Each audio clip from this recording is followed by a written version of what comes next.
Well, post Sapo en la selva.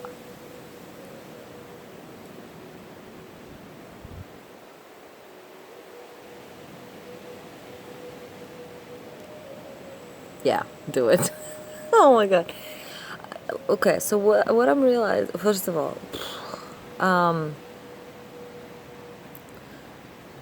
she made me go first, and I'm glad, because I think you build expectations, and I've realized many times before that I do prefer to go first when there's something completely new that I have no idea how we could even go. Like, it's something I've never even researched, never talked to anybody about it,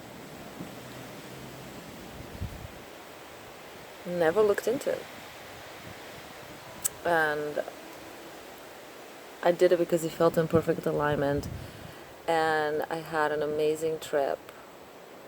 And I know that it was due to so many things. I don't know what the sound is like. It's due to a lot of things that I honestly, if this was a recommendation video of what I feel contributed to my good trip. Let's see if this can happen afterwards. Yeah, okay.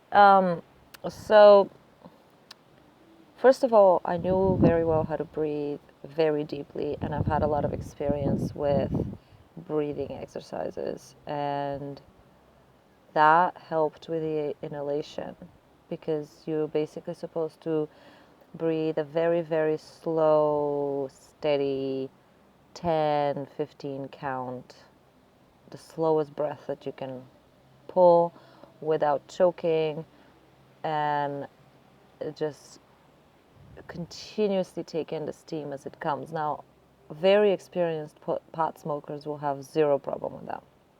So I think that would be one thing to know, is that if you have really good breathing technique, that is a huge plus.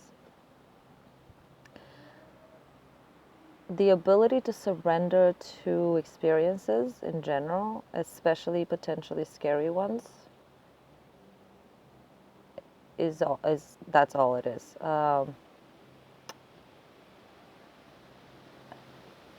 Over the last 2.5 years, I've battled my demons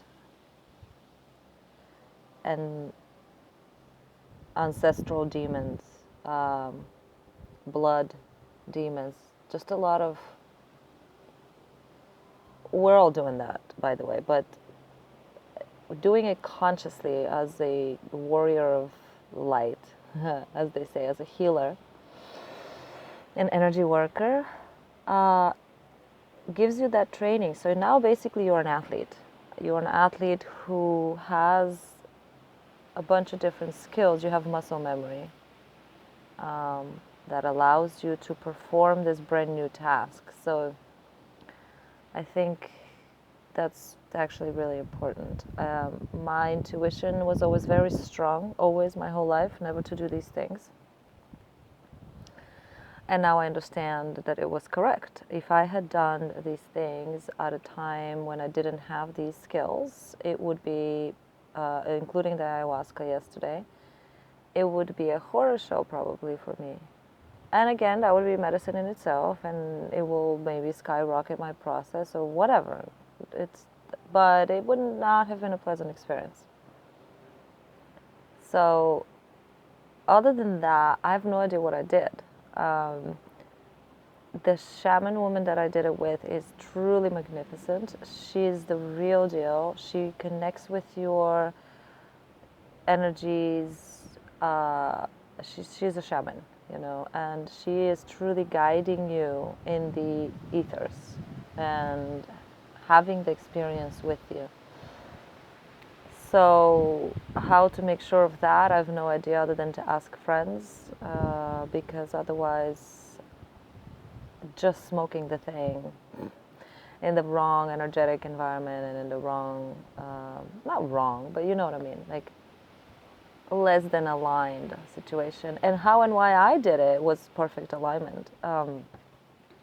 I never planned on doing the ayahuasca now, and Sure, have I heard about it? I have, as much as anybody else. Sure, did my curiosity and brain wanted to try this new tool of spirituality? Sure, it did, but I'm very connected to my body, and it just kept rejecting it, the idea. And it was just, I would check, just the same way you check if you're hungry, and you're just like, oh, am I hungry? Well, no.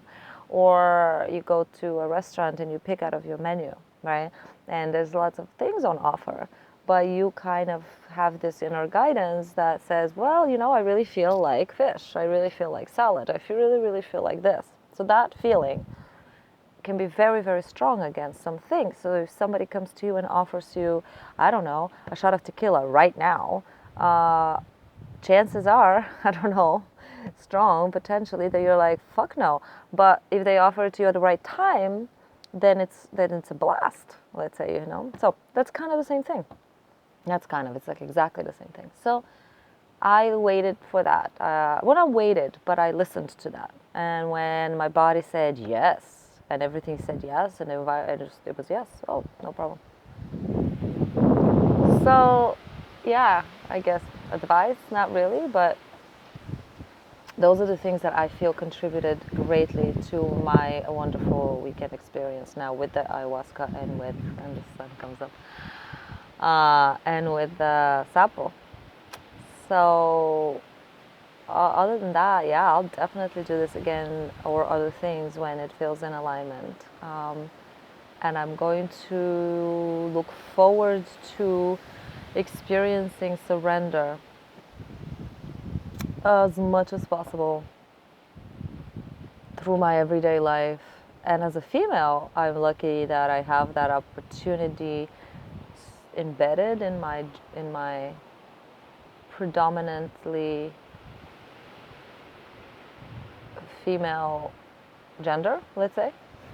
I don't know what I'm saying, but I know what I'm saying, I'm just not saying it right. I think that as a female, I get more chances. Yeah, that's what it is. I get more opportunities to surrender in a million different ways. And to know that that is the ultimate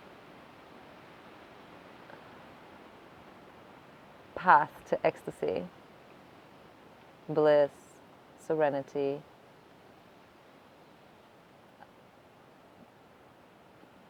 I know this sounds strange, but I think a lot of women will relate, especially Western and American, I don't know, women. There's a lot of women who would relate to this.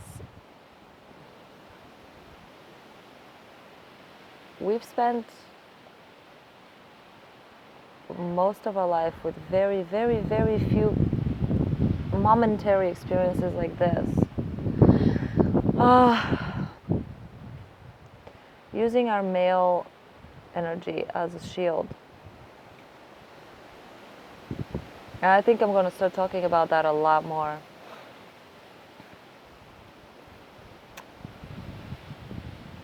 Because that is what's broken with the world. Our male-female energy disrespect of each other, disharmonious. So surrender has never demonstrated itself so potently to me personally. I have had female friends try to tell the story of it when they've experienced it through sex, and it's lost, and it's associated with sex specifically, which then makes it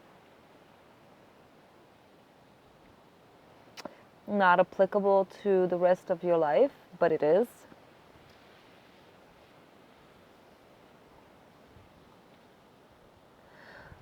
So yeah, I mean, I just understood, I just even understood coming out of it, because I went first, right? And I have no idea what I did, but I know that I was crawling on the walls, and everything was all over the place. Like I had just grabbed onto things and clawed onto curtains and I don't know what.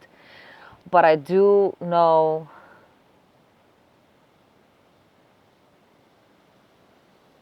No, I don't remember what I was feeling.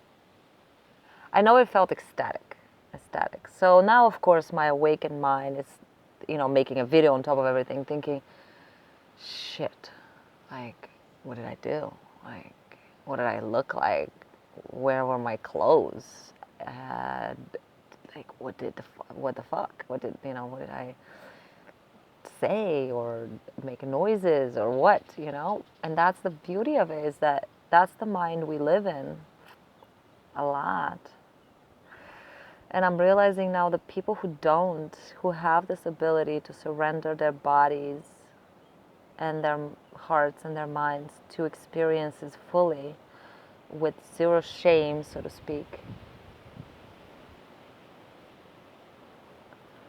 that's gorgeous.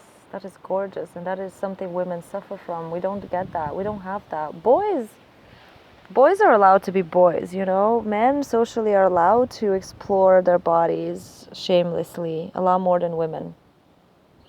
So there's that. And boys do it. Like they'll even moon each other, on the street, which is nudity, and do all other stupid shit like that we don't even know about.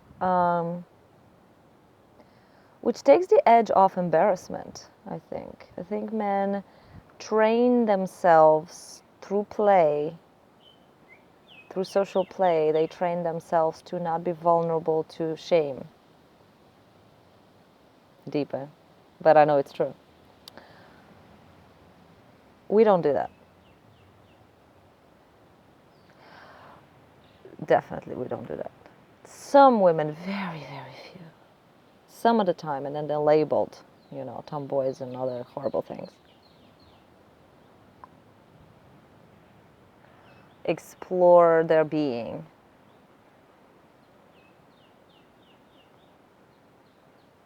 I didn't. I realize that now. I never thought I've never been a prude that I could tell. But now I feel like a prude. I don't know. From stories, it seems that people have explored freedom privately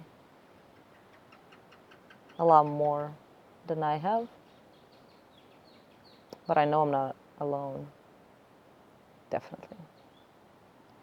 So anyway, what's my point? My point is that this is good stuff. It gets you to think all these things and to do something about them. It's not like it's the first time I'm thinking these things, but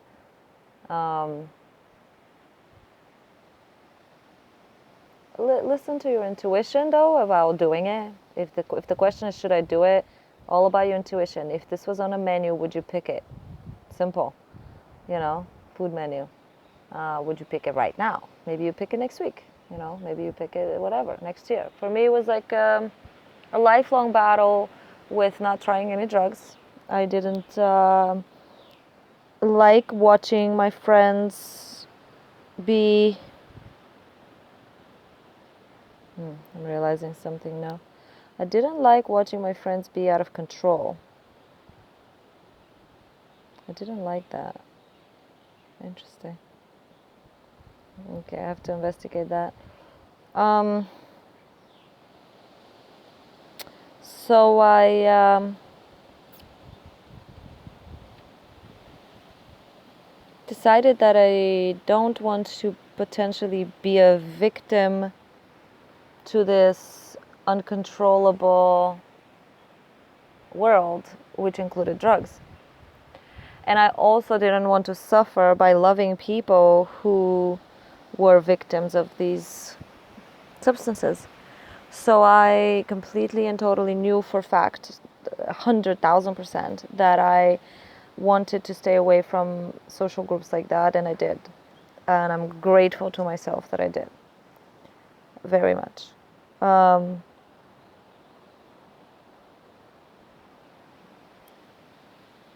Therefore, my journey to plant medicine has been very stretched out and slow, and it isn't until now that I've allowed myself. I think the first time I smoked pot was when I was 33, and I'm 42 now. So, and I smoked it on and off. It was never like, wow, this is an amazing tool for something. But I did notice right away, and I'm getting off topic again, but I noticed right away that pot made me... I laugh because it's ridiculous that I should have continued using it. But anyway, it just made me more into the woman that I wanted to be.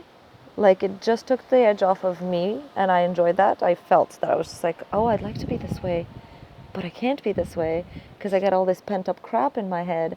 But with pot, I am this way, and I'm more patient and much more gentle in my expression, and just so much more tolerant even of myself, let alone my surroundings. And all this pent-up anger was just not there, and I carried that anger my whole life, until my baby girl Mimi helped me begin healing. I am totally off topic, no idea what I was talking about. I think Sapo. Yeah, like, that's it. I trust myself now to have balance, to have calm appreciation,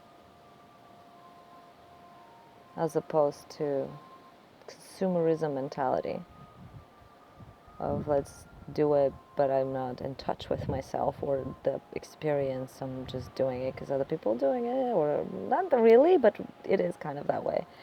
Like, if you live here,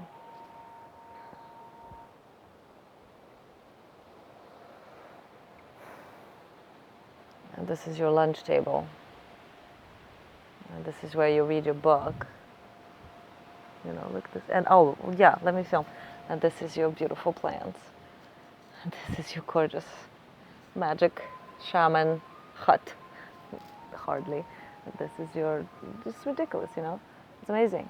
And you do that, and then you go to a mall, which I did in Philly, and it was just mind-blowing. Again, there's a lot to say about that, you know, judgment of things and whatnot. I get it. But the disconnect is what I was trying to say. The disconnect from why am I going into an act of taking the medicine or the drugs makes a big difference. So that's it. Bye.